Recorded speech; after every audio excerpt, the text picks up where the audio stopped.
Την παραμονή των Χριστουγέννων, ενώ η πόλη έλαμπε στη γιορτή, ένας μοναχικός άντρας κοίταζε το κενό από το πολυτελές διαμέρισμά του. «Θα περάσεις τα Χριστούγεννα μόνος», ρωτά μία απαλή φωνή, σπάζοντας τη σιωπή με μία απρόσμενη προσφορά.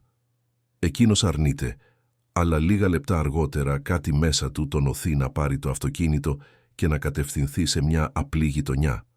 Αυτό που συμβαίνει εκείνη τη νύχτα αλλάζει όχι μόνο τα Χριστουγεννά του, αλλά και όσα πίστευε για την οικογένεια, την αγάπη και την αίσθηση του ανήκειν. Αν αυτή η ιστορία σας ενδιαφέρει, μην ξεχάσετε να εγγραφείτε στο κανάλι μας και να μας πείτε από ποια πόλη μας παρακολουθείτε. Συνεχίζουμε. Η παραμονή των Χριστουγέννων στη Γλυφάδα ήταν ένα θέαμα από μόνη της. Τα χριστουγεννιάτικα φώτα διέτρεχαν όλη την παραλία. Τα πολυτελή κτίρια επιδείκνυαν μεγαλειώδεις διακοσμήσεις στα μπαλκόνια και οι δρόμοι έσφιζαν από τουρίστες και κατοίκους που γιόρταζαν τον ερχομό των γιορτών. Αλλά στον τελευταίο όροφο ενός από τα πιο ακριβά κτίρια της λεωφόρου Ποσειδώνος, όπου κάθε διαμέρισμα άξιζε εκατομμύρια και η θέα στη θάλασσα έκοβε την ανάσα, επικρατούσε μια βαριά, σχεδόν ασφικτική σιωπή. Ο Ραφαήλ Μιχαηλίδης στεκόταν μπροστά στις τεράστιες τζαμαρίες του μπαλκονιού, κρατώντας ένα ποτήρι κόκκινο κρασί που δεν θυμόταν καν να έχει γεμίσει. Στα 35 του ήταν ο κύριος κληρονόμος του ομίλου Μιχαηλίδη, ενός ομίλου εταιριών που έλεγχε κτηματομεσητικές επιχειρήσεις, πολυτελή ξενοδοχεία και χρηματοοικονομικές επενδύσεις σε όλη τη Νότια Ελλάδα. Είχε μάθει από νωρίς να διευθύνει συσκέψεις, να κλείνει συμφωνίες εκατομμυρίων και να διατηρεί την άψογη στάση που απαιτούσε το επώνυμό του, αλλά ποτέ δεν είχε μάθει να διαχειρίζεται το κενό που τον περίμενε κάθε βράδυ όταν επέστρεφε σπίτι. Εκεί κάτω η πόλη φαινόταν να πάλεται από ζωή. Οικογένειες περπατούσαν στην παραλία, ζευγάρια έβγαζαν φωτογραφίες μπροστά στα φώτα, παιδιά έτρεχαν πίσω από popcorn και μαλλί της γριάς. Ραφαήλ παρατηρούσε τα πάντα από εκείνον τον πανύψηλο όροφο, σαν να έβλεπε μια ταινία στην οποία δεν συμμετείχε. Το ποτήρι με το κρασί ήταν η μόνη του συντροφιά και ακόμα κι αυτό φαινόταν να τον χλευάζει με τη μοναχική του αντανάκλαση στο τζάμι. Ο ήχος του κλειδιού που γύριζε στην κλειδαριά τον έβγαλε από την έκστασή του. Ήταν η Μαριάννα, η υπάλληλος που ήταν υπεύθυνη για την καθαριότητα του κτηρίου, η οποία πάντα άφηνε το διαμέρισμά του για το τέλος της βάρδιας της. Μπήκε σπρώχνοντας το καροτσάκι με τα προϊόντα καθαρισμού, φορώντας την μπλε σκούρα στολή με το όνομά της και εντυμένο στην τσέπη, τα μαλλιά της πιασμένα σε μια πρακτική αλογοουρά. Ήταν 30 ετών, με όμορφο πρόσωπο με απλά χαρακτηριστικά, καστανά μάτια που έφεραν εκείνο το φως κάποιου που ακόμα πιστεύει ότι η ζωή μπορεί να σε εκπλήξει. Η Μαριάννα γνώριζε κάθε γωνιά εκείνου του διαμερίσματος, ήξερε ότι στον Ραφαήλ άρεσε οι κουρτίνες να μένουν μισάνοιχτες, ότι ποτέ δεν χρησιμοποιούσε την κουζίνα γκουρμέ και ότι το τεράστιο σαλόνι ήταν πάντα άψογο γιατί πρακτικά δεν πατούσε ποτέ εκεί. Ήξερε επίσης ότι τις τελευταίες εβδομάδες είχε αρχίσει να επιστρέφει νωρίτερα, πάντα με εκείνη την απόμακρη έκφραση, πάντα μόνος. Εκείνο το βράδυ όμως κάτι την έκανε να σταματήσει. Ίσως ήταν το γεγονός ότι ήταν παραμονή Χριστουγέννων, ίσως ήταν η εικόνα του εκεί, να στέκεται σαν άγαλμα μπροστά σε εκείνο το τεράστιο παράθυρο, κρατώντας εκείνο το ποτήρι σαν να ήταν σωσίβιο. Η Μαριάννα ήταν από τους ανθρώπους που δεν ανακατεύονταν στις ζωές των άλλων, αλλά επίσης δεν μπορούσε να προσποιηθεί ότι δεν έβλεπε τον πόνο όταν αυτός ήταν ακριβώς μπροστά της.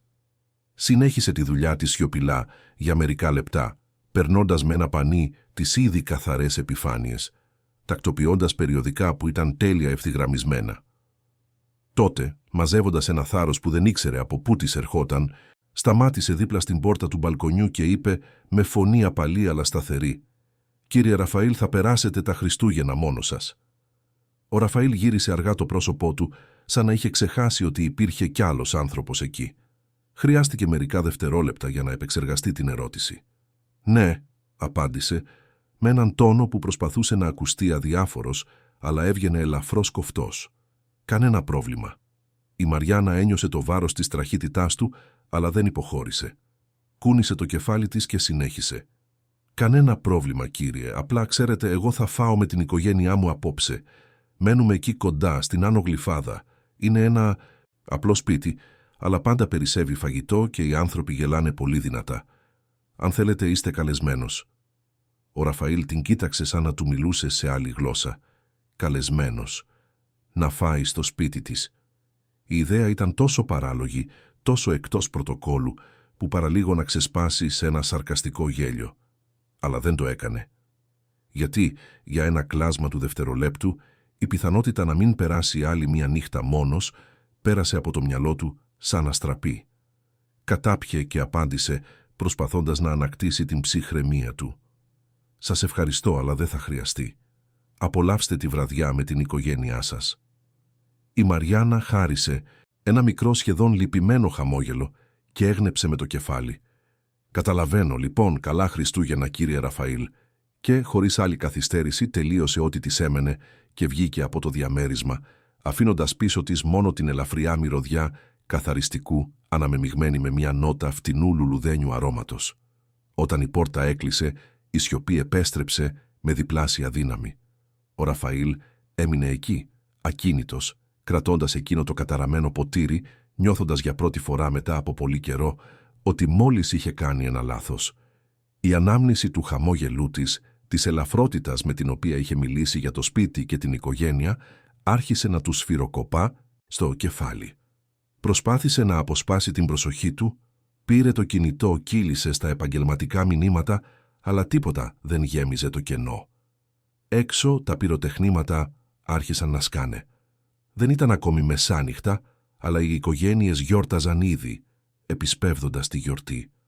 Ο Ραφαήλ κοίταξε το ρολόι. Έμεναν 40 λεπτά για το δείπνο. Θα μπορούσε να τηλεφωνήσει σε κάποιο ακριβό εστιατόριο, να παραγγείλει ένα πλήρες δείπνο, να καθίσει μόνος του σε εκείνο το γιγάντιο τραπέζι και να προσποιηθεί ότι όλα ήταν καλά. Ή θα μπορούσε να κάνει κάτι που δεν θα έκανε ποτέ. Πριν τον σταματήσει η λογική, άφησε το ποτήρι, πήρε το μάλινο παλτό του, κατέβηκε με τον ιδιωτικό ανελκυστήρα στο γκαράζ και μπήκε στο εισαγόμενο αυτοκίνητό του. Πληκτρολόγησε στο GPS τη διεύθυνση που είχε αναφέρει φευγαλέα η Μαριάννα, Άνω Γλυφάδα. Ενώ οδηγούσε στους δρόμους της Γλυφάδας, βγαίνοντας από την αριστοκρατική ζώνη και μπαίνοντας στις πιο απλές γειτονιές, ο Ραφαήλ ένιωθε την καρδιά του να χτυπά ακανόνιστα. Τι έκανε? Θα εμφανιζόταν στο σπίτι μιας υπαλλήλου, απροειδοποίητα, την παραμονή των Χριστουγέννων, αλλά ήταν ήδη αργά για να γυρίσει πίσω. Όταν πάρκαρε μπροστά στο μικρό σπίτι, με τη χαμηλή αυλόπορτα και τον τοίχο βαμμένο λευκό που ξεφλούδιζε, είδε από το ανοιχτό παράθυρο τη σκηνή που έμοιαζε να έχει βγει από διαφήμιση μαργαρίνης, ένα γεμάτο τραπέζι, άνθρωποι να μιλούν δυνατά, γέλια, μουσική. Πήρε μία βαθιά ανάσα και χτύπησε την πόρτα. Του άνοιξε ένα αγόρι περίπου 10 ετών, με βερμούδα και φανέλα του ΠΑΟΚ, που φώναξε προς τα μέσα. «Θεία Μαριάννα, είναι ένας κύριος εδώ». Η Μαριάννα εμφανίστηκε αμέσως μετά με μία λουλουδάτη ποδιά πάνω από τη στολή της, αλεύρι στο πρόσωπο και την έκφραση κάποιου που δεν πίστευε στα μάτια του. «Κύριε Ραφαήλ, τι κάνετε εδώ?» Ο Ραφαήλ, για πρώτη φορά μετά από πολύ καιρό, δεν είχε έτοιμη απάντηση.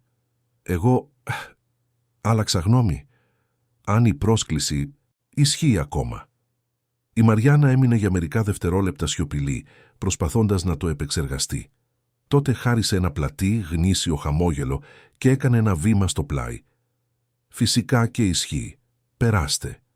Διασχίζοντας την πόρτα, τον Ραφαήλ τον τύλιξε μια ζεστασιά που δεν είχε καμία σχέση με τη θερμοκρασία. Ήταν η μυρωδιά του σπιτικού φαγητού, της αρωματικής γέμισης, της ψητής γαλοπούλας, του ρυζιού με σταφίδες και της πατατοσαλάτας. Ήταν ο ήχος των φωνών που μπλέκονταν, των θείων που έλεγαν αστεία, των παιδιών που μάλωναν για ένα παιχνίδι, μιας χριστουγεννιάτικης μουσικής που έπαιζε σε ένα παλιό ραδιοφωνάκι. Ήταν το χάος, η ακαταστασία, η ζωή που συνέβαινε χωρίς φίλτρα και χωρίς πρωτόκολλα. Η Μαριάννα τον σύστησε γρήγορα. «Παιδιά, αυτός είναι ο κύριος Ραφαήλ.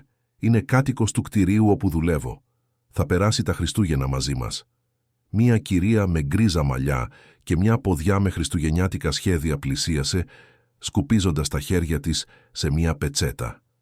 Ήταν η κυρία Ελένη, Η γειτόνισσα που έμενε στο διπλανό σπίτι και που πρακτικά είχε μεγαλώσει τη Μαριάννα αφού η μητέρα της είχε φύγει χρόνια πριν. «Καλώς όρισες, παλικάρι μου. Εδώ κανείς δεν μένει μόνος του τα Χριστούγεννα. Κάθισε εκεί που θα βάλω κι άλλο ένα πιάτο στο τραπέζι». Τον Ραφαήλ τον οδήγησαν σε μια πλαστική καρέκλα γύρω από ένα τραπέζι που μετά βίας χωρούσε στο σαλόνι. Δίπλα του, ένας μεγαλύτερος άντρας με γκρίζο μουστάκι του άπλωσε το χέρι. «Είμαι ο θείος Βαλάντης, αδερφός του Μακαρίτη του πατέρα της Μαριάννας. Είσαι ευπρόσδεκτος εδώ, νεαρέ. Η Μαριάννα πάντα λέει ότι δουλεύει σε ένα σικ κτίριο, αλλά ποτέ δεν φανταζόμουν ότι θα γνώριζα έναν από τους κατοίκους. Το δείπνο σερβιρίστηκε σε πιατέλες που δεν τέριαζαν μεταξύ τους, τα ποτήρια ήταν από ανθεκτικό πλαστικό, τα μαχαιροπύρουνα ήταν απλά, αλλά το φαγητό είχε μία γεύση που ο Ραφαήλ δεν είχε δοκιμάσει από την παιδική του ηλικία, όταν η γιαγιά του ήταν ακόμα ζωντανή και μαγείρευε στις οικογενειακές γιορτές. Έφαγε αργά παρατηρώντας τις συζητήσεις. Ο θείος Βαλάντης έλεγε ιστορίες από την εποχή που δούλευε ως χτίστης και παραλίγο να πέσει από μια σκαλωσιά. Μια ξαδέρφη της Μαριάννας παραπονιόταν για τον φίλο της που είχε ξεχάσει να της αγοράσει δώρο. Η κυρία Ελένη έδινε απρόσκλητες συμβουλές για τα πάντα, καρικεύοντάς τες με αιχμηρό χιούμορ. Η Μαριάννα τον παρακολουθούσε όλη τη νύχτα, κάπως επιφυλακτική, κάπως περίεργη. Άραγε το είχε μετανιώσει. Άραγε τα έβρισκε όλα αυτά κιτς, θορυβόδια, κατάλληλα. Αλλά όταν κοίταξε το Ραφαήλ, είδε κάτι διαφορετικό στο πρόσωπο του. Δεν χαμογελούσε, αλλά φαινόταν παρόν. Σαν, για πρώτη φορά μετά από πολύ καιρό, να ήταν πραγματικά εκεί και όχι απλώς να καταλαμβάνει χώρο. Μετά το δείπνο, κάποιος είχε την ιδέα να παίξουν ένα αυτοσχέδιο κρυφό δώρο με δώρα που πήραν από το σπίτι. Ο Ραφαήλ έλαβε μια κούπα με τη φράση «Ο καλύτερος θείος του κόσμου» και αναγκάστηκε να προσποιηθεί ότι ήταν το πιο πολύτιμο δώρο που είχε πάρει ποτέ. Η Μαριάννα κέρδισε ένα παλιό βιβλίο μαγειρικής και μια σοκολάτα και ευχαρίστησε σαν να είχε κερδίσει χρυσάφι. Όταν η νύχτα προχώρησε και τα παιδιά άρχισαν να κοιμούνται σκορπισμένα στον καναπέ, η κυρία Ελένη πρόσφερε στον Ραφαήλ τον μικροσκοπικό καναπέ του σαλονιού. Δέχτηκε χωρίς να αμφισβητήσει, χωρίς να παραπονεθεί. Η Μαριάννα του έφερε μια παλιά αλλά καθαρή κουβέρτα που μύριζε μαλακτικό σούπερ μάρκετ και είπε χαμηλόφωνα «Σας ευχαριστώ που ήρθατε, κύριε Ραφαήλ. Ήταν ωραία που είχαμε κάποιον παραπάνω εδώ». Ο Ραφαήλ την κοίταξε και για πρώτη φορά απάντησε χωρίς τη μάσκα του στελέχους «Σε ευχαριστώ που με άφησες να μπω, Μαριάννα». Εκείνη χαμογέλασε και πήγε στο δωματιάκι που μοιραζόταν με την ξαδέρφη της. Ο Ραφαήλ έμεινε εκεί, ξαπλωμένος στον καναπέ που ήταν πολύ μικρός για το μέγεθός του, με πόνο στην πλάτη, χωρίς αξιοπρεπές μαξιλάρι, αλλά με την παράξενη αίσθηση ότι ξεκουραζόταν πραγματικά για πρώτη φορά μετά από χρόνια. Άκουσε το ροχαλιτό του θείου Βαλάντη στο διπλανό δωμάτιο, τον πνιχτό ήχο της τηλεόρασης που κάποιος ξέχασε ανοιχτή, τον μακρινό θόρυβο των πυροτεχνημάτων στην παραλία. Και παραδόξως κοιμήθηκε. Το επόμενο πρωί ξύπνησε με τη μυρωδιά φρέσκου καφέ και κέικ πορτοκαλιού. Η κυρία Ελένη ήταν στη μικροσκοπική κουζίνα, ετοιμάζοντας το πρωινό σαν να διοικούσε στρατό. «Καλημέρα, παλικάρι μου. Κοιμήθηκες καλά σε αυτό το καναπεδάκι, στοιχηματίζω πως όχι», είπε με ένα σκανδαλιάρικο χαμόγελο. Ο Ραφαήλ κάθισε στο τραπέζι, ακόμα κάπως αποπροσανατολισμένος, και δέχτηκε το φλιτζάνι καφέ μεγάλα που του πρόσφερε. Η Μαριάννα εμφανίστηκε λίγο μετά, με τα μαλλιά της λιτά να πέφτουν στους ώμους της, χωρίς τη στολή, φορώντας μία απλή μπλούζα και ένα ξεθοριασμένο τζιν. Έμοιαζε διαφορετική, πιο ανάλαφρη, περισσότερο ο εαυτός της. Ενώ έτρωγαν κομμάτια κέικ και έπιναν καφέ, ο Ραφαήλ ρώτησε κάπως αμήχανα «Μαριάννα, πόσο καιρό δουλεύεις στο κτίριο?» «Περίπου 3 χρόνια», απάντησε.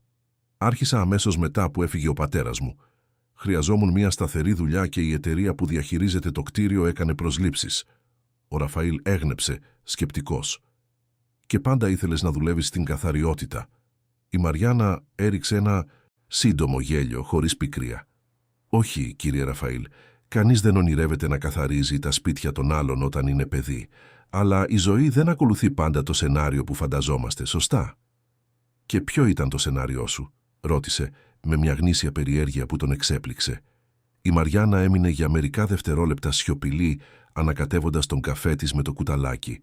Τότε είπε, σχεδόν ψιθυριστά, «Πάντα ήθελα να έχω ένα δικό μου μαγαζί. Μια καφετέρια, ξέρετε. Μια ζεστή γωνιά όπου οι άνθρωποι θα μπορούσαν να καθίσουν, να πιούν έναν καλό καφέ, να φάνε ένα σπιτικό κέικ και να νιώσουν σαν στο σπίτι τους. Δεν έχει σημασία αν κάποιος φοράει κουστούμι ή στολή εργασίας. Ένα μέρος όπου όλοι είναι ευπρόσδεκτοι». Ο Ραφαήλ την παρατήρησε με προσοχή. «Και γιατί δεν την ανοίγεις?» Η Μαριάννα χάρισε ένα λυπημένο χαμόγελο. «Χρήματα, κύριε Ραφαήλ. Λείπουν τα χρήματα. Λείπουν οι ευκαιρίες. Περισσεύει ο φόβος να προσπαθήσεις και να αποτύχεις. Αλλά κρατάω την ιδέα εδώ», είπε, αγγίζοντας ελαφρά το στήθος της κοντά στην καρδιά. «Ποιος ξέρει, ίσως μία μέρα». Η κυρία Ελένη, που άκουγε τα πάντα ενώ έπλαινε τα πιάτα, γύρισε και είπε με σταθερή φωνή, «Κορίτσι μου, στο έχω πει 1000 φορές. Έχεις ταλέντο στα χέρια σου. Έχεις καλή καρδιά, έχεις ιδέες στο μυαλό σου. Αυτό που λείπει είναι να πιστέψεις ότι το αξίζεις. Άσε τους φόβους και κυνήγησε αυτό που είναι δικό σου». Η Μαριάννα χαμογέλασε στη γειτόνισσα, αλλά δεν απάντησε. Ο Ραφαήλ από την πλευρά του ένιωσε κάτι να αναταράσσεται μέσα του. Εκεί ήταν μια γυναίκα που είχε σαφή όνειρα, ταλέντο, θέληση, αλλά ήταν παγιδευμένη από την έλλειψη πόρων και τον φόβο της προσπάθειας.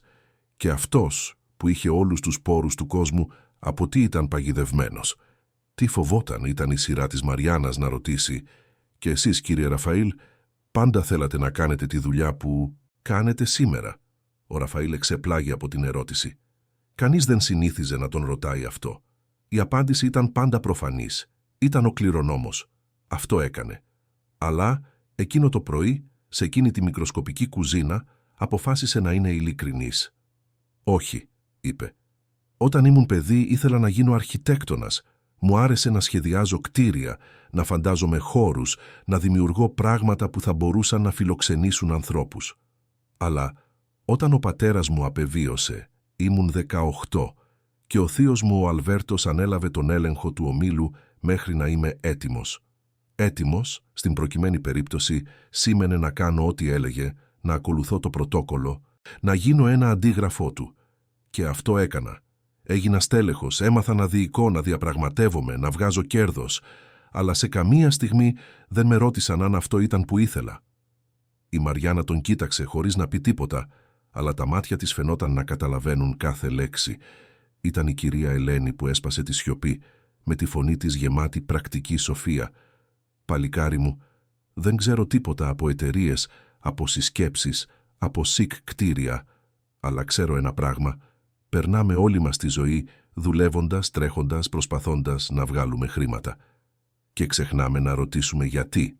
Γιατί τόσα χρήματα αν, στο τέλος της ημέρας γυρνάμε σε ένα άδειο σπίτι? Γιατί τόση δουλειά αν τα Χριστούγεννα είμαστε μόνοι? Δεν λέω ότι τα χρήματα δεν έχουν σημασία, γιατί έχουν, αλλά δεν είναι το παν. Και όταν το συνειδητοποιούμε αυτό, έχει περάσει η μισή μας ζωή». Ο Ραφαήλ έμεινε σιωπηλός, χωνεύοντας τις λέξεις. Ήταν παράξενο να ακούει συμβουλές ζωής από μια κυρία που μόλις είχε γνωρίσει σε μια στενή κουζίνα, πίνοντας καφέ σε ένα φλιτζάνι που δεν τέριαζε με τα άλλα, αλλά έβγαζε περισσότερο νόημα από όλες τις ομιλίες παρακίνησης που είχε ακούσει σε πανάκριβα εταιρικά συνέδρια. Όταν αποχαιρέτησε, ήταν σχεδόν μεσημέρι. Η Μαριάννα τον συνόδευσε μέχρι την πόρτα και ο Ραφαήλ είπε με μια ειλικρίνεια που τον τρόμαξε, «Σε ευχαριστώ, Μαριάννα, αλήθεια. Αυτή ήταν η καλύτερη παραμονή Χριστουγέννων που είχα εδώ και χρόνια». Η Μαριάννα χαμογέλασε, αλλά υπήρχε κάτι στα μάτια της που φαινόταν να λέει, «Ξέρω ότι θα γυρίσεις στον κόσμο σου και θα τα ξεχάσεις όλα αυτά». Και δεν είχε εντελώς άδικο που το σκεφτόταν. Γιατί όταν ο Ραφαήλ μπήκε στο αυτοκίνητο και άρχισε να οδηγεί πίσω προς τη λεωφόρο Ποσειδώνος, η πραγματικότητα άρχισε να του χτυπά την πόρτα. Φτάνοντας στο διαμέρισμα, έκανε ένα μακρύ ντους, άλλαξε ρούχα και κάθισε στο γραφείο του. Τον περίμεναν δεκάδες email, μηνύματα από συνεργάτες, ειδοποιήσεις για συσκέψεις που είχαν προγραμματιστεί για μετά τις γιορτές. Η πραγματική ζωή ήταν εκεί, απαιτώντας την προσοχή του. Αλλά, για πρώτη φορά, δεν μπορούσε να συγκεντρωθεί πλήρως. Η ανάμνηση εκείνου του μικρού σπιτιού, εκείνου του γεμάτου τραπεζιού, του χαμόγελου της Μαριάννας, επέμενε να επιστρέφει. Τις επόμενες μέρες, Ο Ραφαήλ επέστρεψε στη δουλειά με τη συνηθισμένη ρουτίνα, αλλά κάτι είχε αλλάξει μέσα του. Παρατηρούσε τους ανθρώπους με διαφορετικό τρόπο, πρόσεχε λεπτομέρειες που πριν του διέφευγαν και κάθε φορά που επέστρεφε στο διαμέρισμα και έβλεπε τα πάντα άψογα, του έλειπε η μυρωδιά της κανέλας, η λουλουδάτη ποδιά, η διακριτική παρουσία της Μαριάννας. Εκείνη από την πλευρά της συνέχισε να εργάζεται κανονικά, καθαρίζοντας το διαμέρισμά του όπως πάντα. Αλλά τώρα υπήρχε μια διαφορά. Αντάλλασαν μερικές λέξεις. Ένα πιο παρατεταμένο καλημέρα, ένα σχόλιο για τον καιρό, μια ερώτηση για την οικογένειά της. Τίποτα πολύ βαθύ, αλλά αρκετό ώστε εκείνο το αόρατο φράγμα μεταξύ αφεντικού και υπαλλήλου να αρχίσει να ραγίζει.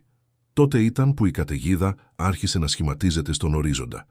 Γιατί ο Ραφαήλ δεν ήταν απλώς ένα οποιοδήποτε στέλεχος. Ήταν ο κύριος κληρονόμος του ομίλου Μιχαηλίδη και κάθε του απόφαση, κάθε του κίνηση, κάθε του σχέση ήταν υποπαρακολούθηση. Και κάποιος είχε αρχίσει να παρατηρεί ότι ήταν διαφορετικός. Η πρώτη εβδομάδα του Ιανουαρίου έφερε μαζί της την επιστροφή στη δουλειά και μαζί της τη συσσωρευμένη πίεση των γιορτών. Ο Ραφαήλ έφτασε στο γραφείο του ομίλου Μιχαηλίδη το πρωί της Δευτέρας, νιώθοντας το βάρος της ευθύνης να επιστρέφει στους ώμους του. Το εμπορικό κτίριο βρισκόταν στην αριστοκρατική περιοχή της Γλυφάδας, με προνομιακή θέα στη θάλασσα και γυάλινα γραφεία που μετέδιδαν μια αίσθηση δύναμης και ελέγχου. Η γραμματέας του, η Κλέρη, μια γυναίκα γύρω στα 40, ικανή και διακριτική, ήταν ήδη στο γραφείο της όταν έφτασε. «Καλημέρα, Ραφαήλ. Καλώς όρισες πίσω.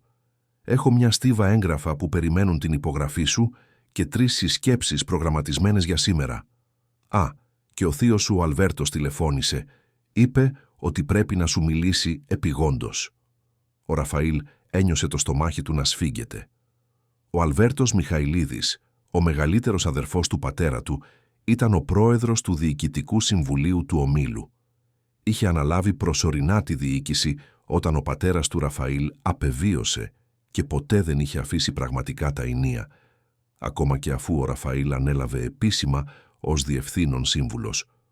Ο Αλβέρτος ήταν ένας σκληρός, συντηρητικός άντρας με αιμονή στη φήμη και τις εντυπώσεις.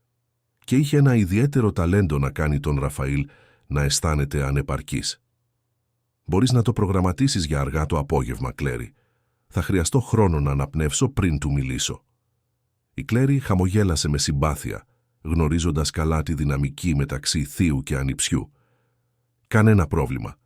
Το κλείνω για τις 5 το απόγευμα». Οι πρώτες συσκέψεις της ημέρας ήταν τεταμένες.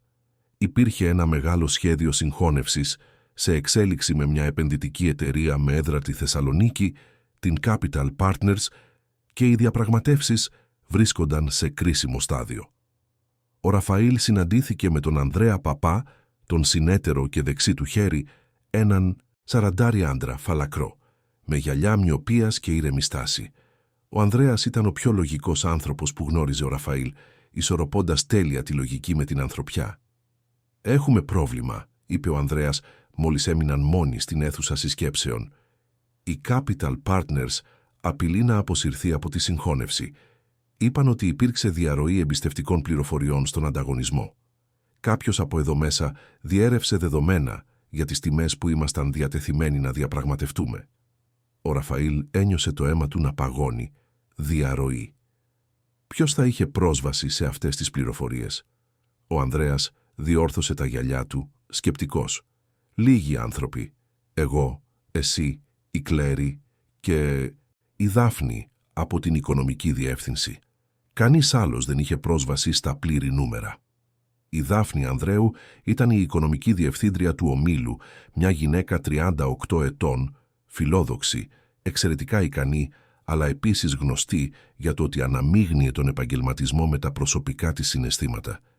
Είχε δείξει ενδιαφέρον για τον Ραφαήλ σε διάφορες περιπτώσεις, πάντα με διακριτικότητα, αλλά με επιμονή. Ο Ραφαήλ δεν είχε ανταποκριθεί ποτέ, κρατώντας τα πράγματα αυστηρά επαγγελματικά, αλλά η Δάφνη δεν είχε ποτέ παραιτηθεί εντελώς. «Θα χρειαστεί να το ερευνήσουμε αυτό προσεκτικά», είπε ο Ραφαήλ. «Αν η Capital Partners σπάσει τη συμφωνία και ξεκινήσει δικαστική διαδικασία, θα είναι καταστροφή». Ο Ανδρέας συμφώνησε.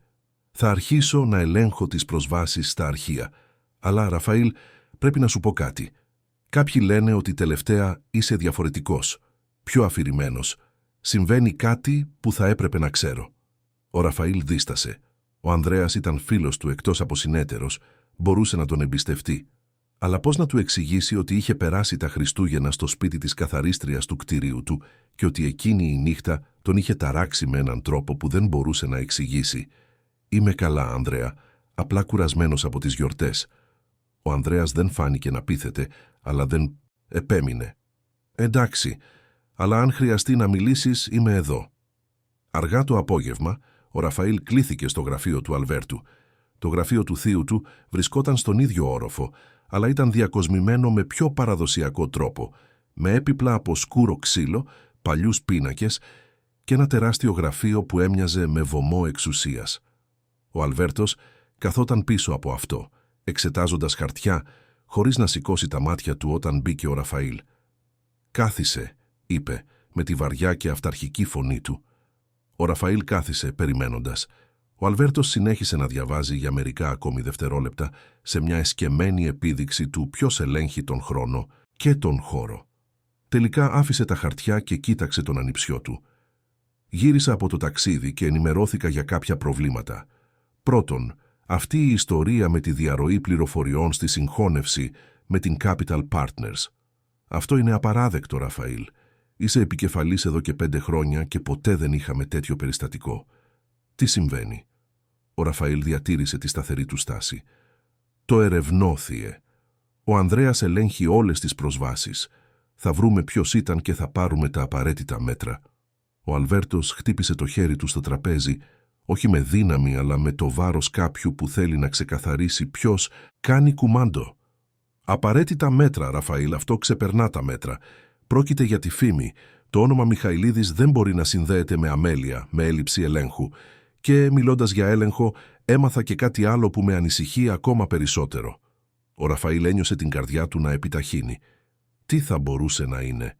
Ο Αλβέρτος ακούμπησε πίσω στην καρέκλα του με ένα διεισδυτικό βλέμμα. «Μου είπαν ότι έχεις έρθει κοντά με μια υπάλληλο, μια γυναίκα από την ομάδα καθαρισμού του κτηρίου σου. Ότι πέρασες τα Χριστούγεννα στο σπίτι της.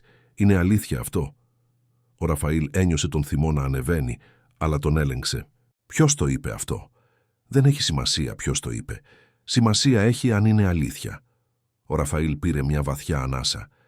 «Είναι αλήθεια. Με κάλεσε να φάω με την οικογένειά της γιατί θα περνούσα τα Χριστούγεννα μόνος. Δέχτηκα. Δεν βλέπω κανένα πρόβλημα σε αυτό».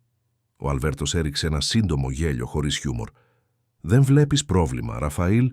Είσαι ο διευθύνων σύμβουλος του ομίλου Μιχαηλίδη. Δεν μπορείς να ανακατεύεσαι με υπαλλήλους χαμηλότερης βαθμίδας. Αυτό δημιουργεί προηγούμενα, φήμες, αποδυναμώνει τη θέση σου.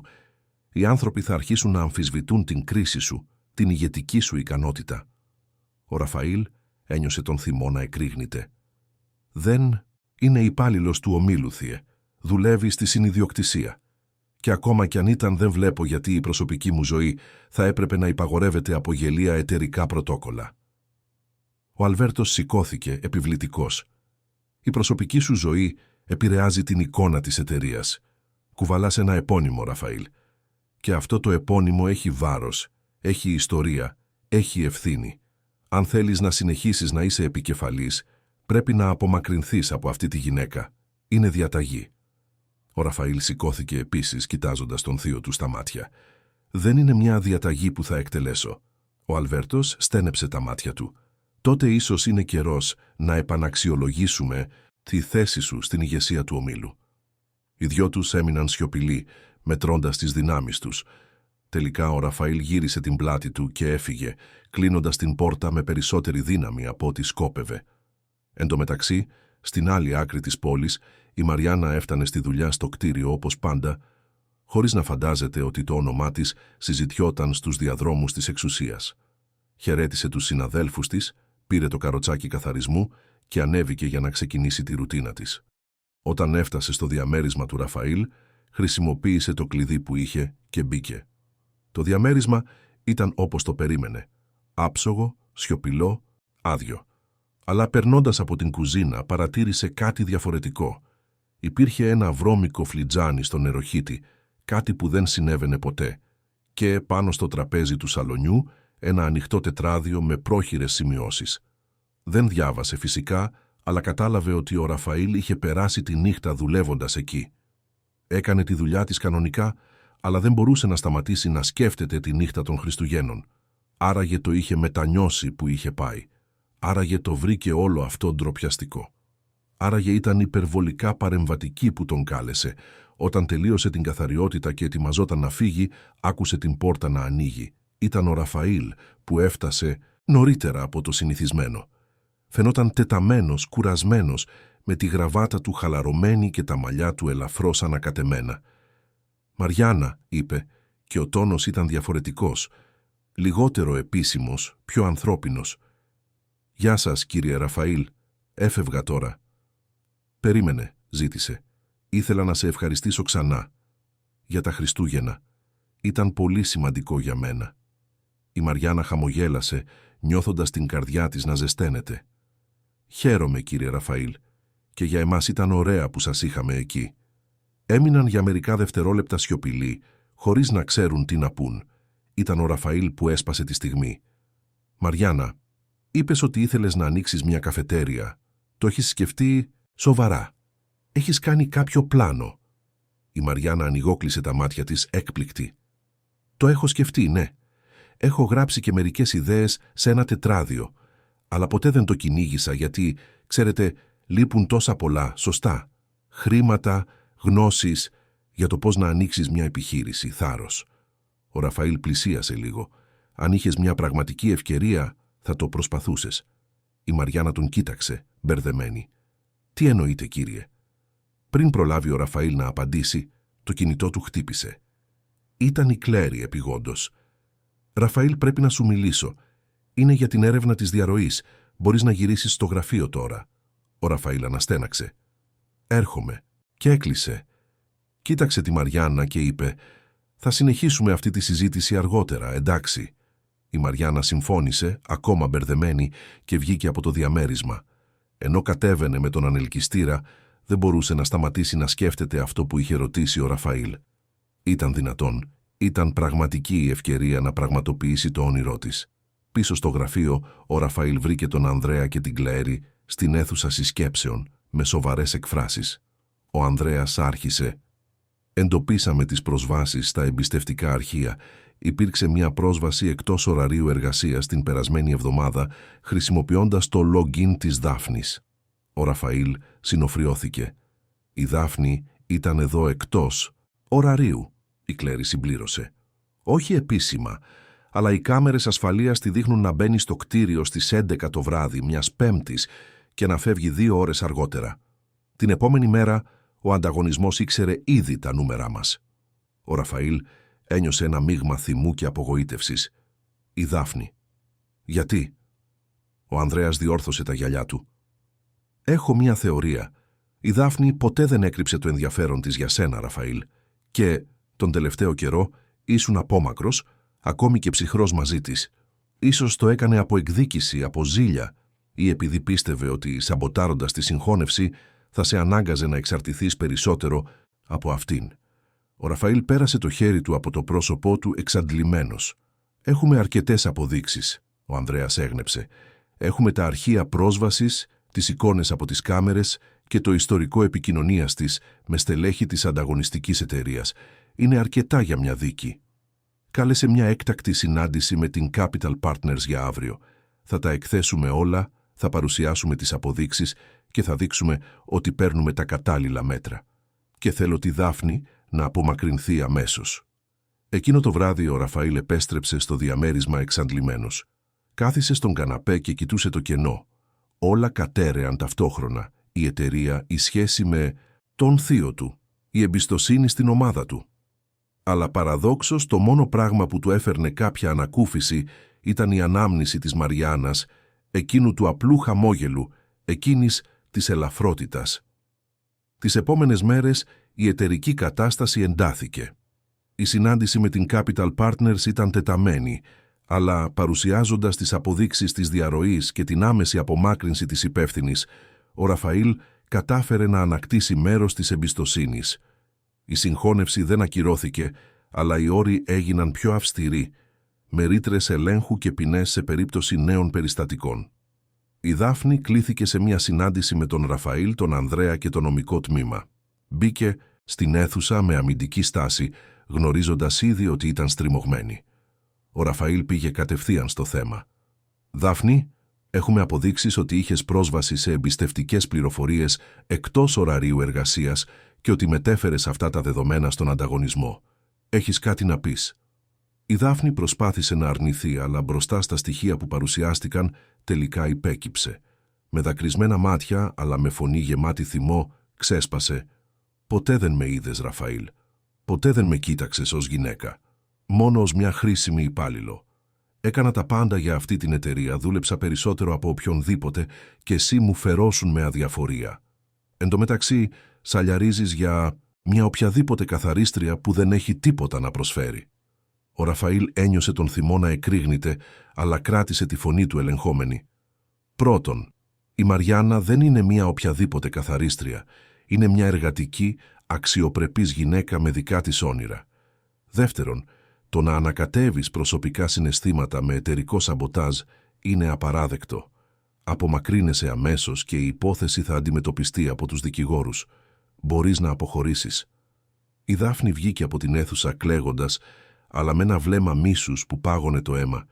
Ο Ανδρέας δίπλα στον Ραφαήλ σχολίασε: «Αυτό θα πάει στα δικαστήρια. Δεν θα το δεχτεί σιωπηλά». Ο Ραφαήλ αναστέναξε: «Το ξέρω, αλλά κάναμε αυτό που έπρεπε». Ενώ όλα αυτά συνέβαιναν στον εταιρικό κόσμο, η Μαριάννα συνέχιζε την απλή της ζωή. Δούλευε στο κτίριο, γυρνούσε σπίτι, βοηθούσε την κυρία Ελένη με τις δουλειές, φρόντιζε τη μικρότερη ξαδέρφη της. Αλλά κάτι είχε αλλάξει μέσα της από εκείνη τη συζήτηση με τον Ραφαήλ. Είχε αρχίσει να γράφει ιδέες στο τετράδιο με περισσότερη σοβαρότητα, να ψάχνει στο διαδίκτυο για το πώς να ανοίξει μια μικρή επιχείρηση, να παρακολουθεί βίντεο για την επιχειρηματικότητα. Ένα απόγευμα, ενώ καθάριζε το διαμέρισμα του Ραφαήλ, βρήκε ένα σημείωμα που είχε αφήσει πάνω στο τραπέζι της κουζίνας. Ήταν χειρόγραφο, με σταθερά γράμματα. «Μαριάννα, μην εγκαταλείπεις τα όνειρά σου. Έχεις ταλέντο και αξίζεις μια ευκαιρία. Αν χρειαστείς βοήθεια για να ξεκινήσεις, είμαι εδώ. Ραφαήλ». Η Μαριάννα ένιωσε τα μάτια της να δακρύζουν. Κράτησε το σημείωμα προσεκτικά, σαν να ήταν κάτι πολύτιμο. Αλλά ταυτόχρονα μια φωνή μέσα της έλεγε: «Πρόσεχε. Είναι από έναν διαφορετικό κόσμο. Μην τον αφήσεις να γίνει η ελπίδα σου. Πρέπει να το κατακτήσεις αυτό μόνη σου». Εκείνη τη στιγμή η Κλαέρη, η γραμματέας του Ραφαήλ, ζήτησε να της μιλήσει. Οι δυο τους συναντήθηκαν στην καφετέρια κοντά στο κτίριο ένα απόγευμα. Η Κλαέρη ήταν ευθύς. «Μαριάννα, ξέρω ότι εσύ και ο Ραφαήλ έχετε έρθει κοντά και ήθελα να σε προειδοποιήσω για κάτι. Ο θείος του, ο Αλβέρτος, τον πιέζει να απομακρυνθεί από σένα. Σε βλέπει ως απειλή για τη φήμη της οικογένειας. Και αν ο Ραφαήλ δεν υποχωρήσει, μπορεί να χάσει τη θέση του». Η Μαριάννα ένιωσε την καρδιά της να σφίγγεται. «Δεν θέλω να είμαι βάρος στη ζωή κανενός, Κλέρι. Απλά ήμουν ευγενική μαζί του γιατί ήταν μόνος. Δεν είχα δεύτερες σκέψεις». Η Κλέρι άγγιξε το χέρι της Μαριάννας. «Το ξέρω. Και ο Ραφαήλ το ξέρει επίσης. Αλλά το πρόβλημα δεν είσαι εσύ. Είναι ο κόσμος στον οποίο ζούμε. Ένας κόσμος όπου υπάρχουν τάξεις, ιεραρχίες, παράλογα πρωτόκολλα. Και αυτός ο κόσμος δεν δέχεται αναμίξεις». Η Μαριάννα έμεινε σιωπηλή, επεξεργαζόμενη την κατάσταση. Τότε ρώτησε: «Τι πιστεύεις ότι πρέπει να κάνω?» Η Κλέρι αναστέναξε. «Νομίζω ότι πρέπει να προστατευτείς, να απομακρυνθείς πριν αυτό σε πληγώσει ακόμα περισσότερο. Αλλά επίσης πιστεύω ότι αξίζεις να κυνηγήσεις τα όνειρά σου, όχι για τον Ραφαήλ, αλλά για τον εαυτό σου. Αν ήσασταν στη θέση της Μαριάννας, θα απομακρυνόσασταν για να προστατεύσετε τον Ραφαήλ ή θα παλεύατε για την προσέγγιση? Πείτε μας στα σχόλια». Εκείνο το βράδυ, η Μαριάννα επέστρεψε σπίτι με βαριά καρδιά. Κάθισε στη μικρή κουζίνα, πήρε το τετράδιο όπου έγραφε τις ιδέες για την καφετέρια και άρχισε να γράφει ένα γράμμα. Δεν ήταν μακρύ, δεν ήταν δραματικό, αλλά ήταν ειλικρινές. Έλεγε ότι δεν ήθελε να είναι ο λόγος που θα έχανε όλα όσα είχε χτίσει, ότι δεν ήθελε να τη βλέπουν ως καιροσκόπο, ότι προτιμούσε να απομακρυνθεί παρά να είναι βάρος στη ζωή του. Το επόμενο πρωί άφησε το γράμμα σε έναν σφραγισμένο φάκελο στην υποδοχή του κτηρίου με παραλήπτη τον Ραφαήλ Μιχαηλίδη και μαζί με το γράμμα παρέδωσε την επιστολή παραίτησής της στον επόπτη της ομάδας καθαρισμού. Είπε ότι έφευγε για προσωπικούς λόγους, ευχαρίστησε για την ευκαιρία και ζήτησε η αποχώρησή της να είναι άμεση.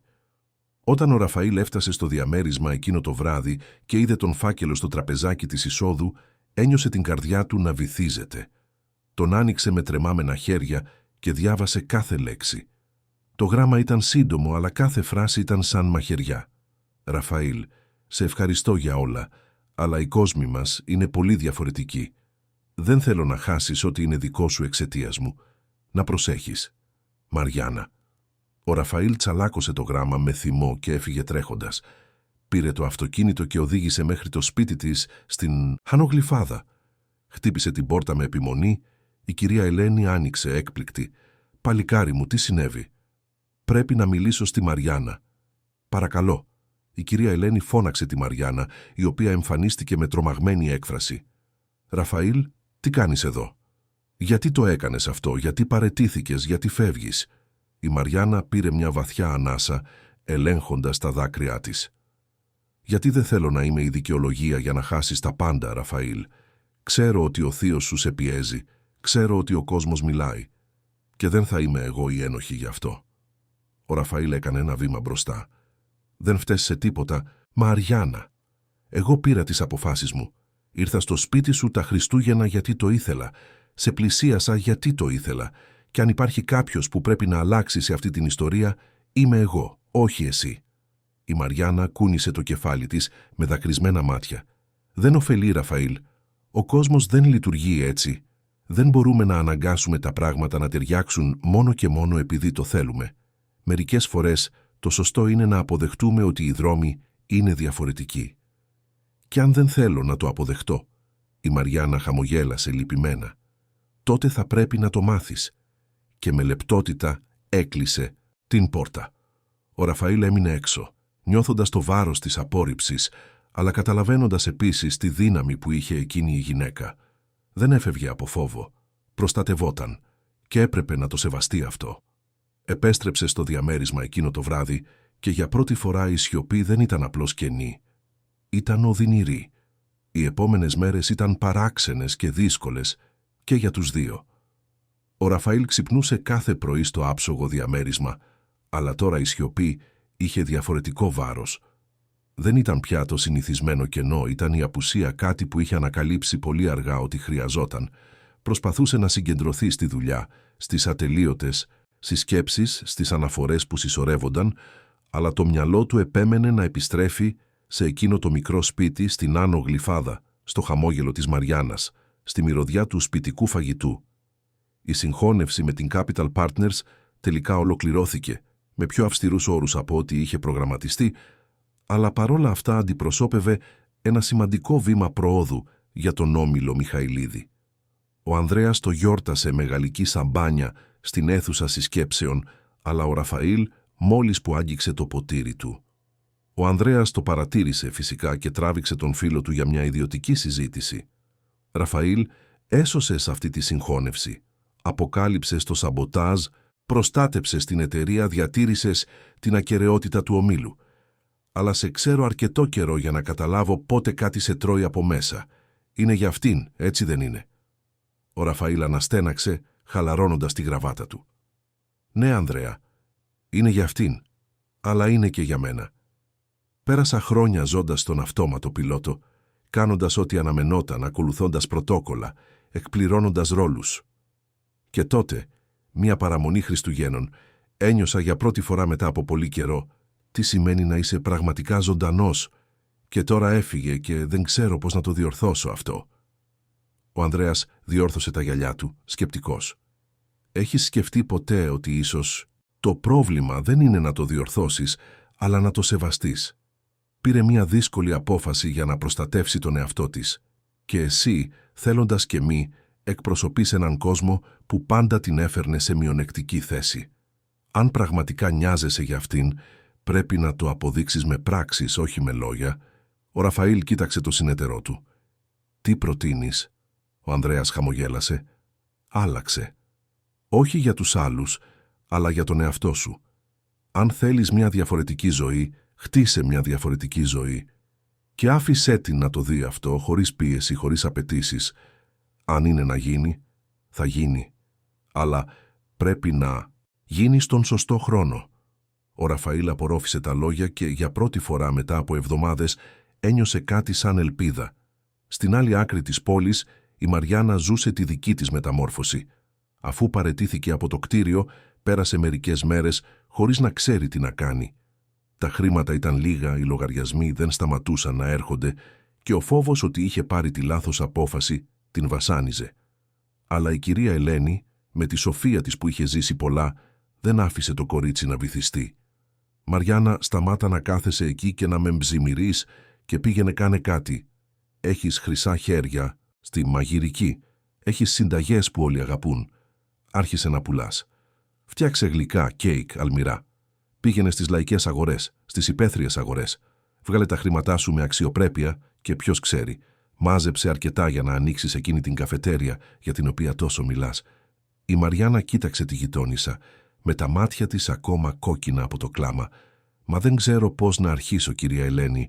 Δεν έχω εξοπλισμό, δεν έχω χρήματα για να αγοράσω υλικά σε ποσότητα, δεν ξέρω καν πώς να το διαφημίσω». Η κυρία Ελένη χτύπησε το χέρι της στο τραπέζι.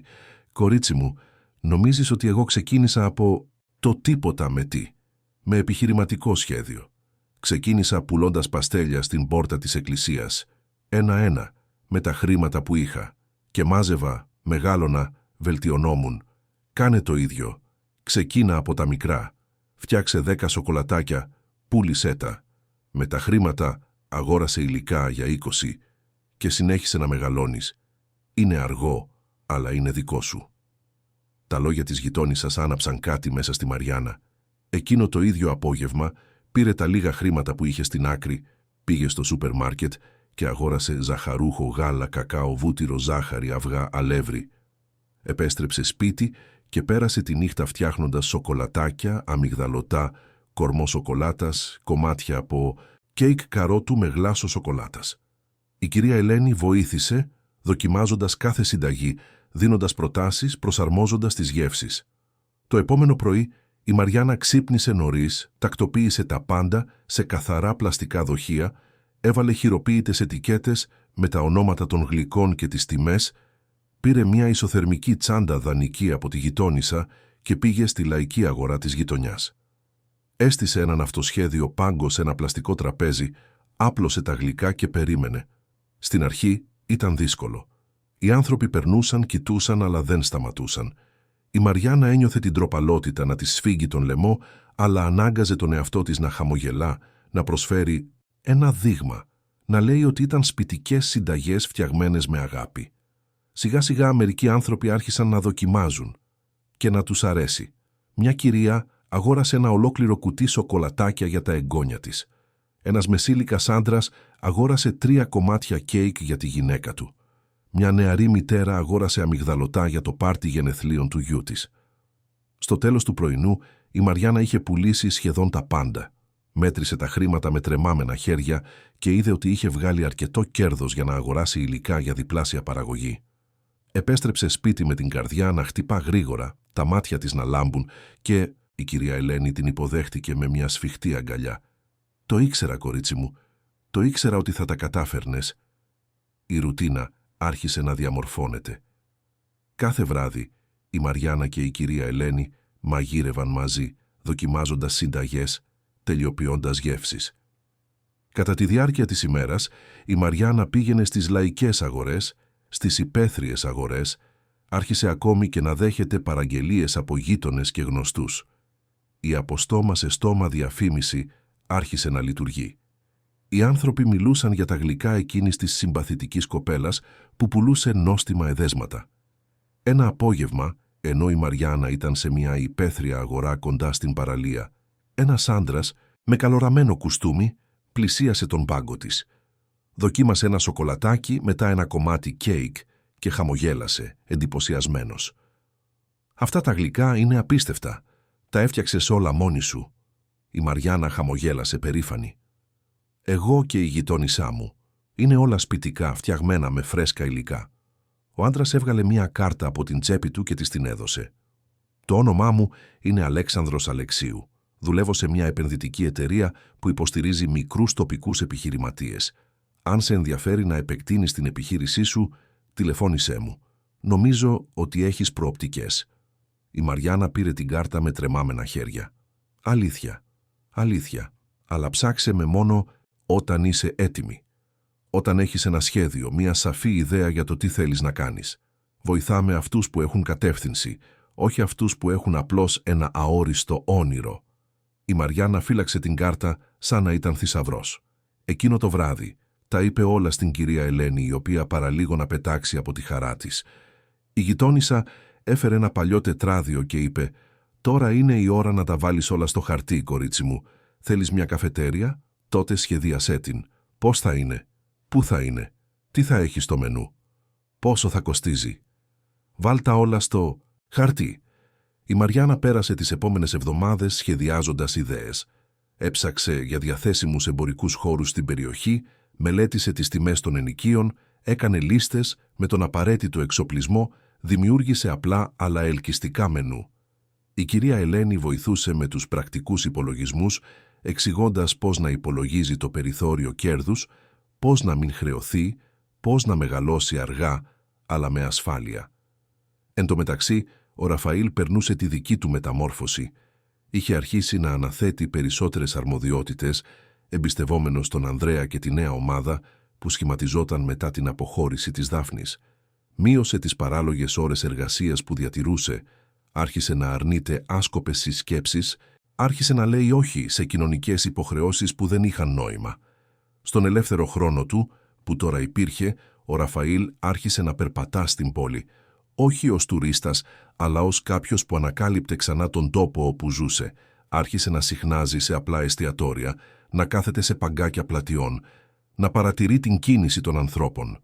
Άρχισε να προσέχει πράγματα που πάντα ήταν εκεί, αλλά που ποτέ δεν είχε δει. Τον κύριο που πουλούσε popcorn στην παραλία, τη νεαρή μητέρα που έτρεχε πίσω από τα δίδυμα παιδιά της, την ομάδα των ηλικιωμένων που έπαιζε ντόμινο κάτω από τα δέντρα. Σε μια από αυτές τις βόλτες, ένα Σάββατο απόγευμα, ο Ραφαήλ πέρασε από μια υπαίθρια αγορά με χειροτεχνίες και φαγητό κοντά στην παραλία. Και ήταν εκεί, ανάμεσα σε πολύχρωμους πάγκους και μυρωδιές σπιτικού φαγητού, που την είδε.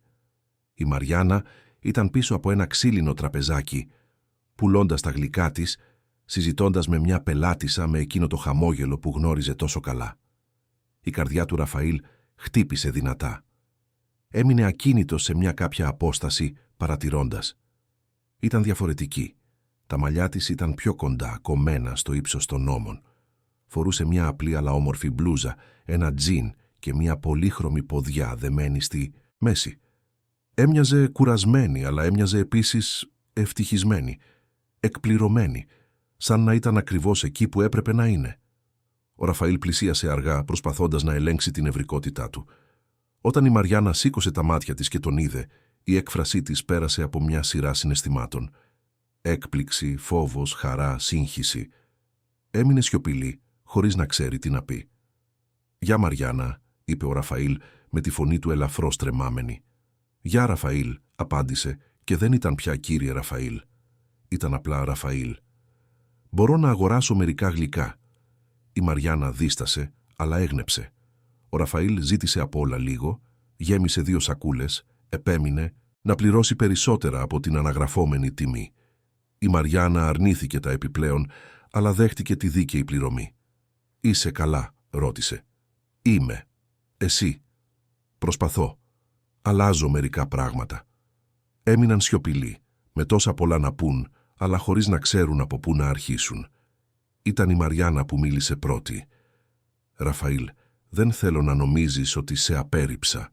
Απλώς έπρεπε να προστατεύσω τον εαυτό μου και, περισσότερο από αυτό, έπρεπε να αποδείξω στον εαυτό μου ότι μπορώ μόνη μου. Ότι δεν είμαι απλώς το άτομο που καθαρίζει τα σπίτια των άλλων, ότι έχω τη δική μου αξία». Ο Ραφαήλ ένιωσε τον λαιμό του να σφίγγεται. «Το ξέρω. Και έχεις δίκιο. Πάντα είχες αξία, Μαριάννα. Απλώς εγώ άργησα να συνειδητοποιήσω ότι ολόκληρος ο κόσμος έκανε λάθος, όχι εσύ. Η Μαριάννα χαμογέλασε με δακρυσμένα μάτια.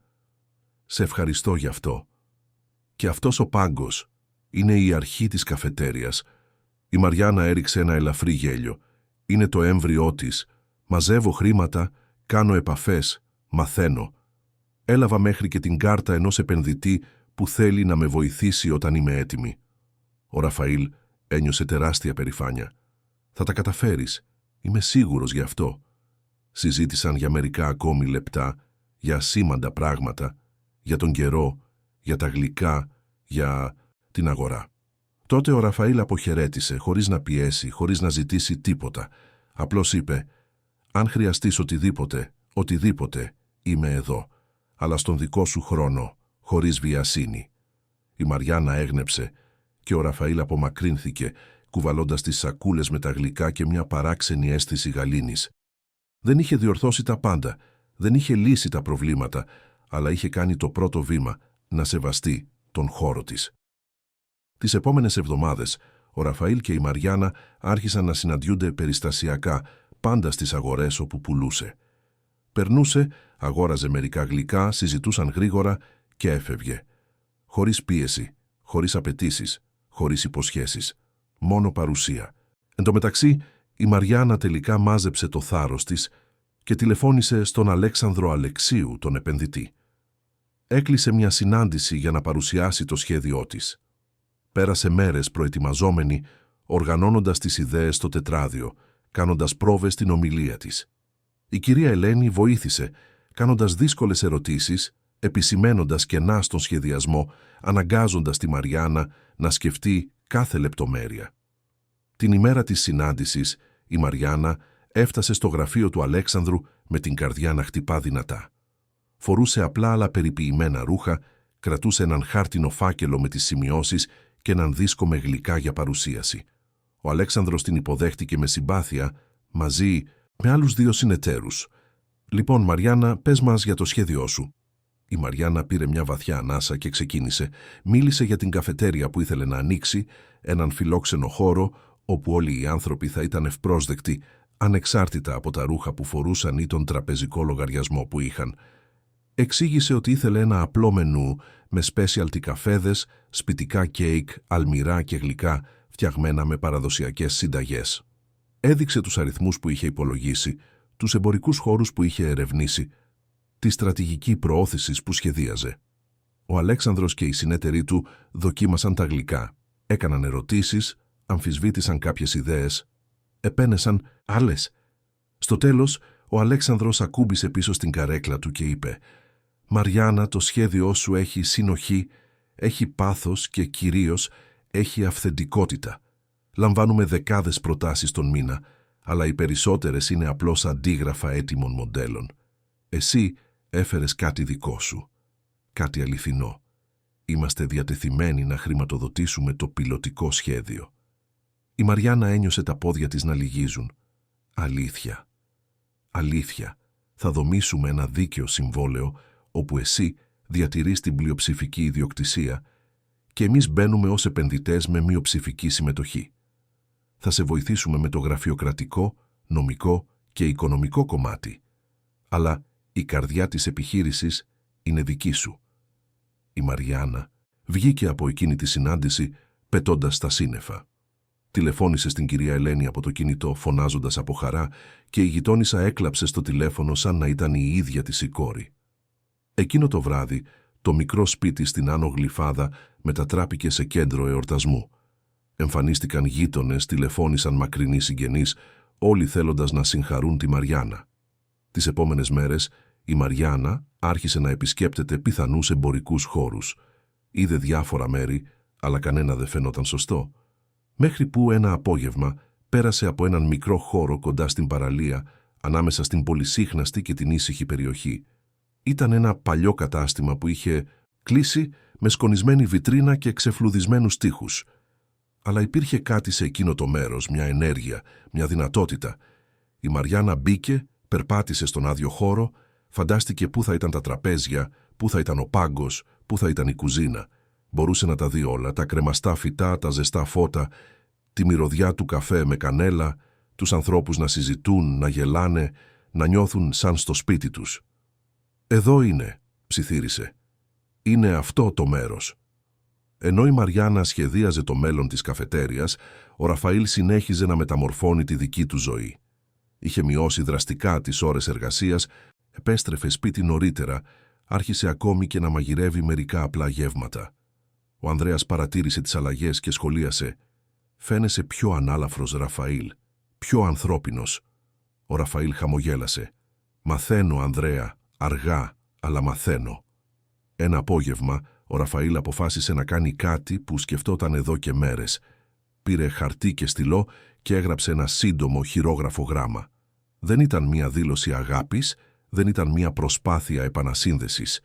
Ήταν απλώς ένα απλό μήνυμα που συνεχάρει τη Μαριάννα για το εγκεκριμένο σχέδιο και της ευχόταν επιτυχία.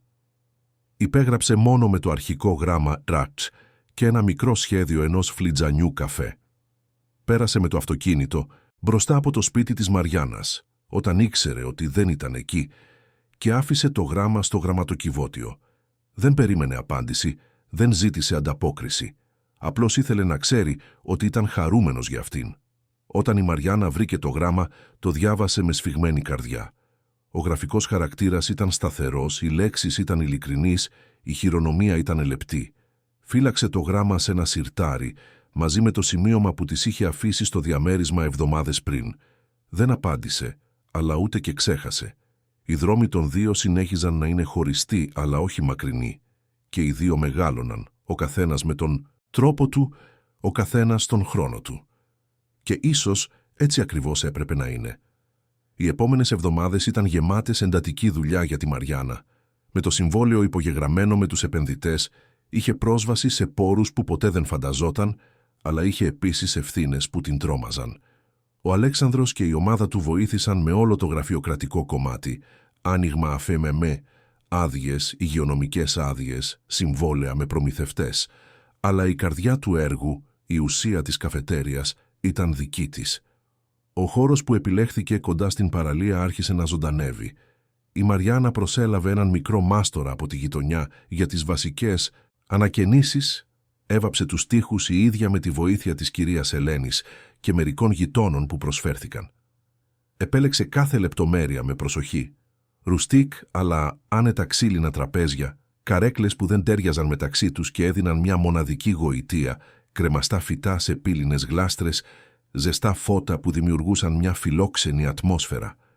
Στον κεντρικό τοίχο ζήτησε να ζωγραφίσουν το όνομα που είχε επιλέξει, το σπίτι της Μαριάννας. Δεν ήταν ένα εξεζητημένο όνομα, δεν ήταν στα αγγλικά, δεν προσπαθούσε να εντυπωσιάσει. Ήταν απλό, άμεσο, αληθινό, ήταν το σπίτι της, ανοιχτό για όλους.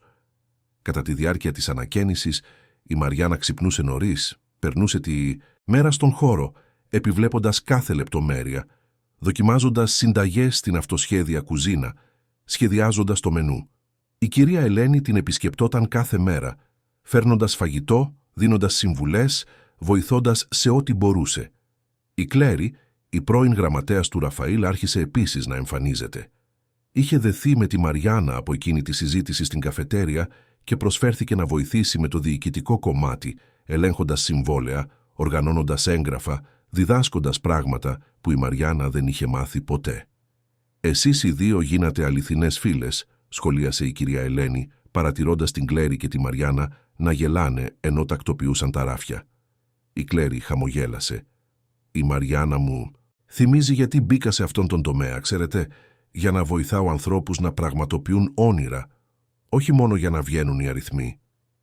Εν τω μεταξύ, ο Ραφαήλ συνέχιζε τη ζωή του στη Γλυφάδα, αλλά τώρα με έναν διαφορετικό τρόπο. Είχε υιοθετήσει μια πιο σταθερή στάση απέναντι στον θείο του τον Αλβέρτο, καθιστώντας σαφές ότι οι προσωπικές του αποφάσεις δεν θα υπαγορεύονταν από την εταιρεία. Στον Αλβέρτο δεν άρεσε, φυσικά, και οι οικογενειακές εντάσεις συνεχίζονταν, αλλά ο Ραφαήλ δεν υποχώρησε.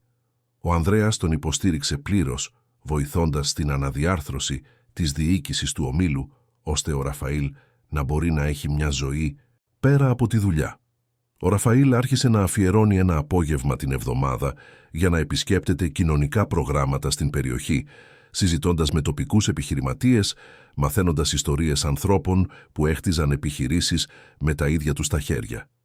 Σε μια από αυτές τις επισκέψεις άκουσε για το σπίτι της Μαριάννας, τη νέα καφετέρια που στηνόταν από μια κοπέλα που είχε ξεκινήσει πουλώντας γλυκά σε λαϊκές αγορές. Ήξερε ότι ήταν η Μαριάννα και, παρόλο που ήθελε να τρέξει αμέσως εκεί, συγκρατήθηκε. Έχτιζε κάτι δικό της, κάτι που δεν είχε καμία σχέση με αυτόν και έπρεπε να το σεβαστεί αυτό, αλλά δεν μπορούσε να σταματήσει να σκέφτεται πώς θα γινόταν ο χώρος. Κατάφερνε να διαχειριστεί όλη την πίεση. Ήταν ευτυχισμένη. Ένα βράδυ, καθισμένος στο διαμέρισμα, ο Ραφαήλ πήρε μια απόφαση. Δεν θα εμφανιζόταν απρόσκλητος, αλλά θα έκανε κάτι διακριτικό, κάτι που θα έδειχνε ότι ήταν κοντά χωρίς να εισβάλλει στο χώρο της. Τηλεφώνησε σε ένα ανθοπολείο και ζήτησε να στείλουν μια απλή ανθοδέσμη στη διεύθυνση του σπιτιού της Μαριάννας, με μια κάρτα που έγραφε μόνο «Ας φιλοξενήσει αυτό το μέρος πολλές ιστορίες». Ρε. Όταν η Μαριάννα έλαβε τα λουλούδια, αναγνώρισε αμέσως τον γραφικό χαρακτήρα στην κάρτα. Ένιωσε την καρδιά της να σφίγγεται, αλλά επίσης χαμογέλασε. Τοποθέτησε την ανθοδέσμη στον πάγκο της καφετέριας, όπου όλοι μπορούσαν να τη δουν, και συνέχισε να δουλεύει. Η ημερομηνία των εγγενείων ορίστηκε για ένα Σάββατο πρωί. Η Μαριάννα ήταν τόσο νευρική που σχεδόν δεν κοιμήθηκε το προηγούμενο βράδυ. Η κυρία Ελένη έπρεπε σχεδόν να τη σύρει στο κρεβάτι, λέγοντας ότι οι μαύροι κύκλοι δεν ταιριάζουν με μέρα γιορτής. Το πρωί των εγγενείων, η Μαριάννα έφτασε στον χώρο όταν ήταν ακόμα σκοτεινά. Άναψε τα φώτα, έλεγξε κάθε λεπτομέρεια για χιλιοστή φορά, άρχισε να ετοιμάζει τα πρώτα κέικ και γλυκά. Η μυρωδιά του φρέσκου καφέ και της κανέλας άρχισε να κατακλείζει τον χώρο. Η κυρία Ελένη έφτασε λίγο μετά, φορώντας το καλύτερο της φόρεμα και μια καθαρή ποδιά, έτοιμη να βοηθήσει σε ό,τι χρειαζόταν. Στις 8 το πρωί, όταν άνοιξαν τις πόρτες, υπήρχε ήδη κόσμος που περίμενε. Γείτονες από τη γειτονιά που γνώριζαν τη Μαριάννα από μικρή, πιστοί πελάτες που αγόραζαν τα γλυκά της στις λαϊκές, περίεργοι που είχαν δει τη διαφήμιση στα κοινωνικά δίκτυα. Η πρώτη πελάτησα ήταν μια κυρία με άσπρα μαλλιά που ζήτησε έναν καφέ με γάλα και ένα κομμάτι κέικ πορτοκαλιού. Δοκιμάζοντας, έκλεισε τα μάτια και είπε «Αυτό έχει γεύση παιδικής ηλικίας. Ευχαριστώ, κόρη μου». Μαριάννα ένιωσε τα μάτια της να δακρύζουν. Αυτό ακριβώς ήθελε, να κάνει τους ανθρώπους να νιώθουν σαν στο σπίτι τους. Η κίνηση ήταν συνεχής όλο το πρωί. Άνθρωποι κάθε είδους, κύριοι με κουστούμια που σταμάτησαν πριν πάνε στη δουλειά, νεαρές μητέρες με παιδιά, φοιτητές που χρειάζονταν ένα ήσυχο μέρος για να διαβάσουν, εργάτες που μπήκαν κάπως ντροπαλά αλλά έφυγαν χαμογελώντας. Η Μαριάννα εξυπηρετούσε όλους με την ίδια στοργή, συζητούσε, ρωτούσε αν ήταν νόστιμο, ευχαριστούσε για την παρουσία. Στα μέσα του πρωινού η Κλέρη εμφανίστηκε με ένα μπουκέτο λουλούδια και μια σφιχτή αγκαλιά. «Είμαι τόσο περήφανη για σένα, Μαριάννα, τα κατάφερες». Ο Αλέξανδρος και οι άλλοι επενδυτές πέρασαν επίσης. Δοκίμασαν τα πάντα. Επένεσαν το αποτέλεσμα και διαβεβαίωσαν ότι ήταν διαθέσιμοι για ό,τι χρειαζόταν. Η Μαριάννα τους ευχαρίστησε με δάκρυα στα μάτια. Το είχε κάνει. Είχε πραγματοποιήσει το όνειρό της. Αργά το απόγευμα, όταν η κίνηση άρχισε να μειώνεται και η Μαριάννα μπόρεσε επιτέλους να αναπνεύσει, κάθισε σε ένα από τα τραπέζια κοντά στο παράθυρο και κοίταξε γύρω της. Αυτός ο χώρος ήταν δικός της. Κάθε τραπέζι, κάθε φλιτζάνι, κάθε φυτό, κάθε λεπτομέρεια. Ήταν δικός της γιατί είχε παλέψει γι' αυτό, είχε πιστέψει όταν φαινόταν αδύνατο, είχε δουλέψει όταν ήταν υπερβολικά κουρασμένη. Εκείνη τη στιγμή η πόρτα άνοιξε και μπήκε ο Ραφαήλ. Ήταν διαφορετικός, χωρίς κουστούμι, φορώντας ένα απλό πουκάμισο και τζιν, τα μαλλιά του ελαφρώς ανακατεμένα από τον αέρα. Κοίταξε γύρω του θαυμάζοντας κάθε λεπτομέρεια και τότε είδε τη Μαριάννα να κάθεται εκεί. «Γεια», είπε με ένα κάπως ντροπαλό χαμόγελο. «Γεια», απάντησε νιώθοντας την καρδιά της να επιταχύνει. Ο Ραφαήλ πλησίασε αργά. «Μπορώ να καθίσω». Η Μαριάννα έγνεψε προς την απέναντι καρέκλα. Ο Ραφαήλ κάθισε κοιτάζοντας ξανά γύρω του. «Είναι απίστευτο, Μαριάννα. Ακριβώς όπως το περιέγραψες εκείνο το χριστουγεννιάτικο πρωινό. Ευχαριστώ και ευχαριστώ και για τα λουλούδια». Ο Ραφαήλ χαμογέλασε. «Ήθελα να είμαι εδώ από την αρχή, αλλά σκέφτηκα ότι θα ήταν καλύτερα να σου δώσω χώρο. Αλλά σήμερα, την ημέρα των εγγενείων, δεν μπόρεσα να μείνω μακριά. Ελπίζω να μην σε πειράζει». Η Μαριάννα κούνησε το κεφάλι της. «Δεν με πειράζει. Στην πραγματικότητα, χαίρομαι που ήρθες». Έμειναν σιωπηλοί για μερικά δευτερόλεπτα, απλώς κοιτάζοντας ο ένας τον άλλον. Ήταν ο Ραφαήλ που μίλησε πρώτος. «Μαριάννα, έμαθα πολλά τους τελευταίους μήνες. Έμαθα ότι τα χρήματα δεν γεμίζουν το κενό, ότι η θέση δεν φέρνει ευτυχία, ότι το πρωτόκολλο δεν αντικαθιστά τη στοργή. Έμαθα ότι πέρασα χρόνια ζώντας μια ζωή που δεν ήταν δική μου, προσπαθώντας να είμαι αυτό που οι άλλοι περίμεναν. Και εσύ μου έδειξες ότι υπάρχει κι άλλος τρόπος να ζεις. Ένας τρόπος πιο απλός, πιο αληθινός, πιο ανθρώπινος». Η Μαριάννα ένιωσε τον λαιμό της να σφίγγεται. «Ραφαήλ, δεν χρειάζεται να αλλάξεις για μένα». Εκείνος κούνησε το κεφάλι του. «Δεν άλλαξα για σένα. Άλλαξα για μένα. Αλλά εσύ ήσουν ο καταλύτης. Εσύ μου έδειξες τον δρόμο. Και τώρα θέλω να μάθω αν υπάρχει ακόμα χώρος στη ζωή σου για μένα. Όχι ως ο τύπος από το ΣΥΚ διαμέρισμα, όχι ως ο κληρονόμος του ομίλου Μιχαηλίδη, αλλά ως ο Ραφαήλ. Απλά ο Ραφαήλ». Η Μαριάννα ένιωσε τα δάκρυα να κυλούν. «Πάντα υπήρχε χώρος, Ραφαήλ. Το πρόβλημα δεν ήσουν ποτέ εσύ. Ήταν ο φόβος. Φόβος μήπως δεν είμαι αρκετή. Φόβος μήπως με δουν ως καιροσκόπο. Φόβος μήπως είμαι απλώς άλλη μια ιστορία σταχτοπούτας που τελειώνει άσχημα». Ο Ραφαήλ άπλωσε το χέρι του πάνω στο τραπέζι και αυτή τη φορά η Μαριάννα δεν υποχώρησε. «Είσαι παραπάνω από αρκετή, Μαριάννα. Είσαι απίστευτη. Και αυτή η ιστορία δεν είναι της σταχτοπούτας. Είναι δική σου. Χτισμένη με τα χέρια σου, με το ταλέντο σου, με τη δύναμή σου. Εγώ απλώς θέλω να είμαι μέρος της, αν με αφήσεις. Στον δικό σου χρόνο, με τον δικό σου τρόπο, χωρίς βιασύνη». Η Μαριάννα κράτησε το χέρι του σταθερά. «Σε αφήνω. Αλλά υπάρχει ένας όρος». «Ποιος?» «Να πάμε αργά. Να το χτίσουμε αυτό μαζί, ως ίση. Χωρίς εσύ να προσπαθείς να με σώσεις, χωρίς εγώ να νιώθω υποχρεωμένη. Απλώς δύο ενήλικες που προσπαθούν να το κάνουν να πετύχει». Ο Ραφαήλ χαμογέλασε και ήταν το πιο όμορφο χαμόγελο που είχε δει ποτέ η Μαριάννα. «Συμφωνώ». Εκείνη τη στιγμή η κυρία Ελένη εμφανίστηκε από την κουζίνα με έναν δίσκο και 2 φλιτζάνια καφέ. «Σκέφτηκα ότι εσείς οι δύο μπορεί να χρειάζεστε ένα καφεδάκι». «Και λίγη ησυχία», είπε κλείνοντας το μάτι και επιστρέφοντας στην κουζίνα. Ο Ραφαήλ και η Μαριάννα γέλασαν, η ένταση επιτέλους έσπασε. Ήπιαν τον καφέ τους αργά, συζητώντας για τα πάντα και για τίποτα. Για τα σχέδιά της για την καφετέρια, για τις αλλαγές που εφάρμοζε στην εταιρεία, για τα μέρη που ήθελαν να γνωρίσουν, για τις μουσικές που τους άρεσαν, για τις ταινίες που τους έκαναν να κλαίνε. Όταν ο ήλιος άρχισε να δύει και τα ζεστά φώτα της καφετέριας έγιναν ακόμα πιο φιλόξενα, ο Ραφαήλ ρώτησε: «Μπορώ να σε πάω για φαγητό κάπου απλά όπου διαλέξεις εσύ?» Η Μαριάννα χαμογέλασε. «Προτιμώ να μαγειρέψω κάτι εδώ.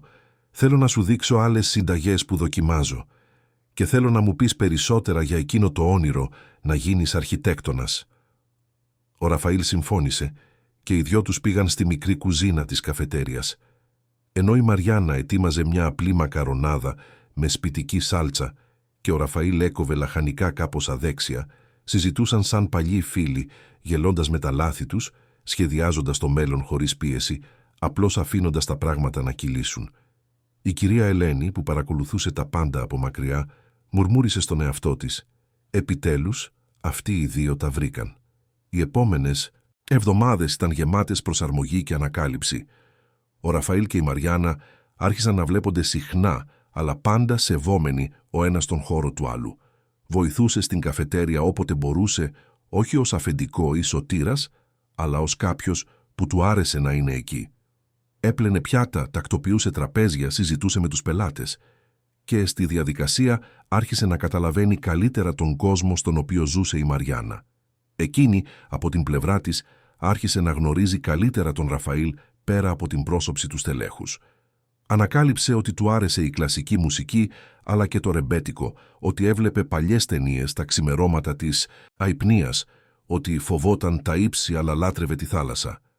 Ανακάλυψε ότι κουβαλούσε ενοχές που δεν κατάφερε να σώσει τον πατέρα του, από ένα ξαφνικό καρδιακό επεισόδιο, ότι ένιωθε πιεσμένος από το επώνυμό του από παιδί, ότι ονειρευόταν να σχεδιάζει σπίτια, αλλά ποτέ δεν είχε το θάρρος να το δοκιμάσει. Ένα απόγευμα, ενώ περπατούσαν στην παραλία, αφού έκλεισε η καφετέρια, ο Ραφαήλ είπε: «Μαριάννα, σκέφτομαι να παρακολουθήσω μαθήματα αρχιτεκτονικής. Όχι για να αφήσω την εταιρεία, αλλά για να έχω κάτι δικό μου, κάτι που με γεμίζει».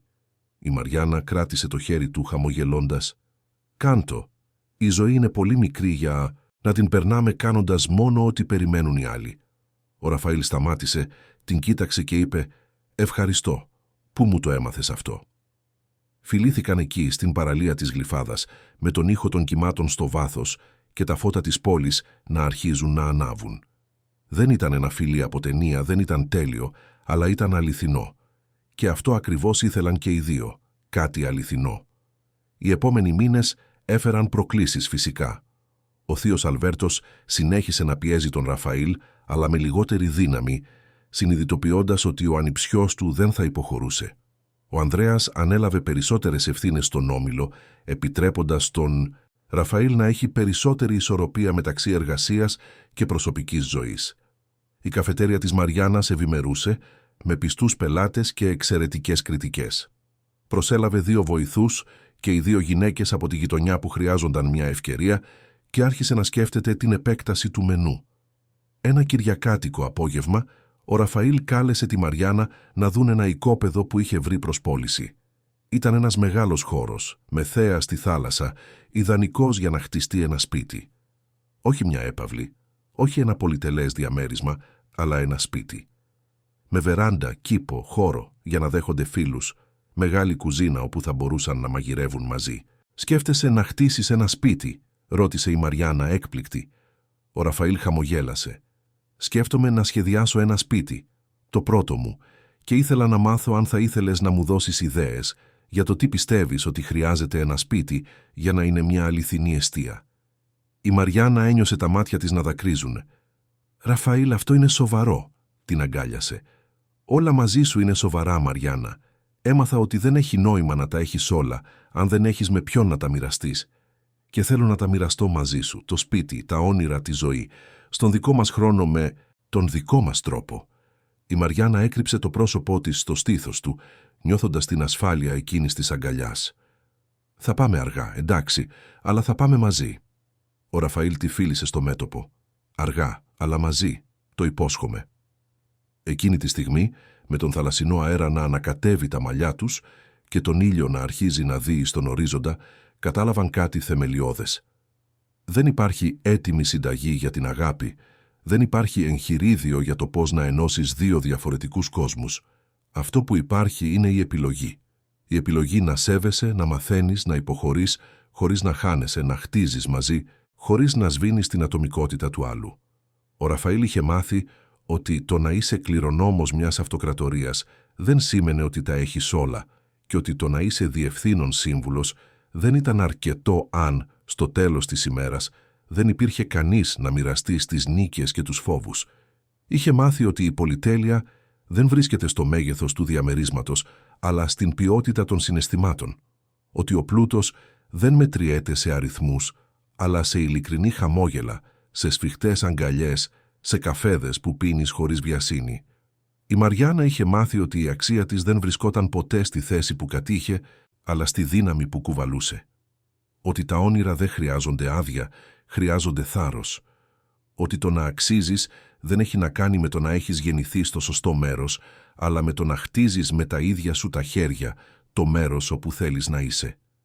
Είχε μάθει ότι η αγάπη δεν είναι κάποιος να σε σώσει, αλλά 2 ενήλικες που επιλέγουν να περπατήσουν μαζί, ο καθένας με τις αποσκευές του, αλλά μοιραζόμενοι το βάρος. Και οι 2, μαζί, μάθαιναν ότι η οικογένεια δεν είναι μόνο το αίμα, δεν είναι μόνο το επώνυμο. Η οικογένεια είναι η κυρία Ελένη που φέρνει φαγητό και απρόσκλητες συμβουλές. Είναι ο Ανδρέας που παρέχει υποστήριξη στις δύσκολες στιγμές. Είναι η Κλέρη που ελέγχει συμβόλαια με υπομονή. Είναι ο θείος Βαλάντης που λέει αστείες ιστορίες. Είναι η κοινότητα που σχηματίζεται γύρω από ένα τραπέζι, έναν καφέ, μια αγκαλιά. Μήνες αργότερα, στο πάρτι γενεθλίων του σπιτιού της Μαριάννας, Γιορτάζοντας ένα χρόνο λειτουργίας, ο χώρος ήταν γεμάτος. Παλιοί πελάτες, νέοι, φίλοι, γείτονες, όλοι μαζί. Η Μαριάννα έβγαλε έναν συγκινητικό λόγο, ευχαριστώντας όλους όσους την πίστεψαν, ειδικά την κυρία Ελένη, που ήταν στην πρώτη σειρά, κλαίγοντας από περηφάνεια. Ο Ραφαήλ ήταν εκεί, όχι ως ιδιοκτήτης, όχι ως επενδυτής, αλλά ως σύντροφος, και όταν η Μαριάννα τελείωσε τον λόγο και όλοι χειροκρότησαν, την τράβηξε σε μία σφιχτή αγκαλιά και της ψιθύρισε στο αυτί. «Σ' αγαπώ», η Μαριάννα απάντησε με τρεμάμενη φωνή. «Κι εγώ σ' αγαπώ». Και εκεί, σε εκείνον τον χώρο που είχε γεννηθεί από ένα απίθανο όνειρο, περιτριγυρισμένη από ανθρώπους που είχαν σημασία, με τη μυρωδιά του καφέ και του κέικ στον αέρα και τον ήχο των γέλιων να αντυχεί στους τοίχους, ο Ραφαήλ και η Μαριάννα κατάλαβαν ότι είχαν βρει αυτό που πάντα έψαχναν, ένα μέρος για να το αποκαλούν σπίτι. Όχι μια διεύθυνση, όχι ένα κτίριο, αλλά ένα συναίσθημα. Την αίσθηση του ανήκειν, της αποδοχής, του να σε αγαπούν ακριβώς όπως είσαι. Η ζωή δεν έγινε τέλεια. Ποτέ δεν γίνεται. Υπήρχαν ακόμα λογαριασμοί να πληρωθούν, δύσκολες αποφάσεις να πάρθουν, συγκρούσεις να επιληθούν. Ο θείος Αλβέρτος δεν έγινε ποτέ ο στοργικός συγγενής που θα ήθελε ο Ραφαήλ, αλλά τουλάχιστον έμαθε να σέβεται τα όρια του ανιψιού του. Η καφετέρια είχε καλούς και δύσκολους μήνες, αλλά πάντα παρέμενε πιστή στην πρότασή της να είναι ένας φιλόξενος χώρος για όλους. Αλλά παρά τις προκλήσεις, ο Ραφαήλ και η Μαριάννα έχτισαν κάτι στέρεο. Έχτισαν μια συνεργασία βασισμένη στον σεβασμό, στον αμοιβαίο θαυμασμό, στην άνευόρον υποστήριξη. Έχτισαν μια ζωή που αν και απλή ήταν πλούσια σε στοργή και ανακάλυψαν ότι μερικές φορές το μεγαλύτερο θαύμα δεν είναι να κερδίσεις το λαχείο ή να κληρονομήσεις μια περιουσία, αλλά να βρεις κάποιον που σε βλέπει πραγματικά, που σε δέχεται με όλα σου τα ελαττώματα, που επιλέγει να μείνει δίπλα σου όχι επειδή πρέπει, αλλά επειδή θέλει. Και έτσι, ανάμεσα σε φλιτζάνια καφέ, νέες συνταγές, ερασιτεχνικά αρχιτεκτονικά σχέδια, βόλτες στην παραλία και ήσυχες νύχτες, ο Ραφαήλ και η Μαριάννα έγραψαν τη δική τους ιστορία. Μια ιστορία που ξεκίνησε με μια απίθανη πρόσκληση, μια παραμονή Χριστουγέννων και μετατράπηκε σε κάτι πολύ μεγαλύτερο. Μια απόδειξη ότι η αληθινή αγάπη δεν βρίσκεται στα παραμύθια, αλλά στην καθημερινή επιλογή να χτίζεις, να σέβεσαι, να μεγαλώνεις μαζί. Αγαπητοί ακροατές, ελπίζουμε η ιστορία του Ραφαήλ και της Μαριάννας να άγγιξε την καρδιά σας. Αν συγκινηθήκατε με αυτό το ταξίδι υπέρβασης, αγάπης και νέας αρχής, κάντε κλικ στο κουμπί «Μου αρέσει», εγγραφείτε στο κανάλι και πείτε μας στα σχόλια τι σας σημάδεψε περισσότερο σε αυτή την ιστορία. Ήταν το θάρρος της Μαριάννας να κυνηγήσει τα όνειρά της. Ήταν η μεταμόρφωση του Ραφαήλ καθώς ανακάλυπτε το αληθινό νόημα της ζωής. Ή ήταν η δύναμη της κυρίας Ελένης και η σοφία της. Κάθε μέρα φέρνουμε έντονες ιστορίες σαν αυτή που αποκαλύπτουν την πιο βαθιά πλευρά της ανθρώπινης ψυχής, που μας κάνουν να σκεφτούμε τις επιλογές, τις αξίες και το αληθινό νόημα του πλούτου. Σας περιμένουμε στο επόμενο επεισόδιο με άλλη μια ιστορία που θα ταράξει τα συναισθήματά σας και θα σας κάνει να πιστέψετε ότι ποτέ δεν είναι αργά για να ξεκινήσετε από την αρχή.